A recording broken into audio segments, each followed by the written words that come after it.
અને આપણા ખેતરમાં ન આવવા દેવા હોય તો પેલા મારે તમારી પાસે જ આઈડિયા જોઈએ છે, પછી મારે દેવા છે. બોલો. બીજાના ખેતરનું પાણી આપણા ખેતરમાં ના આવવું જોઈએ. સરસ. બીજાના ખેતરનું પાણી આપણા ખેતરમાં ન આવવું, જેથી કરીને બીજાને નરિયાળો આપણામાં ન આવે. હાલો, એક મુદ્દો. દેશી ખાતરને કમ્પોઝ કરવાનું વ્યવસ્થિત. દેશી ખાતરને વ્યવસ્થિત કમ્પોસ્ટ કરવાનું છે.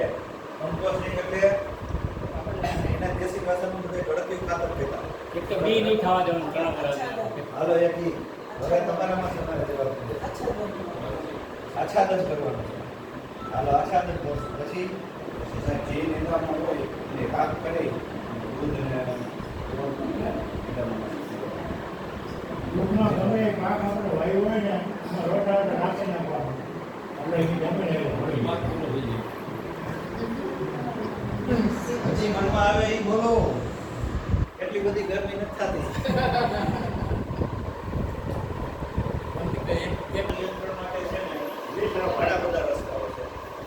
પહેલી વસ્તુ આચ્છાદન એટલે કે જેને તમે મલ્ચિંગ કહો છો. બરાબર ને? મલ્ચિંગના 3 પ્રકાર છે. એટલા એક તમને ખબર હશે કે પ્લાસ્ટિક મલ્ચિંગ કરે છે. મગફળી સહિત પ્લાસ્ટિક મલ્ચિંગ કરે છે. શક્ય પણ છે અને થાય પણ છે. પહેલી વસ્તુ ઈ મલ્ચિંગ હોય ને તો શું ફાયદો થાય? ભેજમાં વધે, લીંગામાં ન થાય.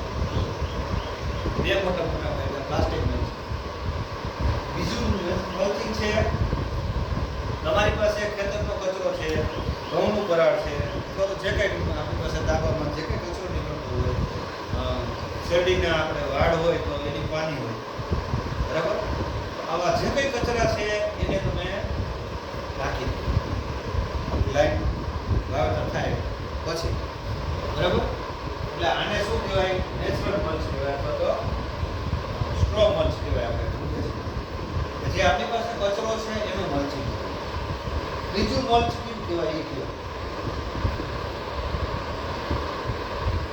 પ્લાસ્ટિક કચરાનું. બીજું હજી બાકી રહી ઈ પાક પદ્ધતિમાં આવશે, મલ્ચિંગમાં નહીં આવે. આપણે જે રીતે બેઠા એમાંથી એવું નથી કે નથી કરવું.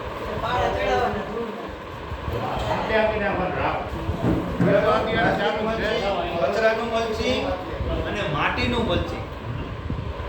માટી છે ને પોતે લેયરનું કામ કરે છે. તમે જુઓ, આપણે વાવેતર કર્યું હોય ને એટલે જ્યારે વરસાદ ખેંચાતો હોય, પાણીની સુવિધા હોય તો તરત આપણે પાઈ દઈએ. બધી જગ્યાએ તો બધા ખેતરમાં તો હરખી સુવિધા નથી. એટલે તમે બેલી હાંકી નાખો એટલે એ મોલ નરક ન લે. શું કામ? એના ઉપર માટીનું લેયર થઈ ગયું એટલે જમીન ફાટશે નહીં. જો માટીનું લેયર નથી કરતા જમીન ફાટી જાય, બરાબર ને?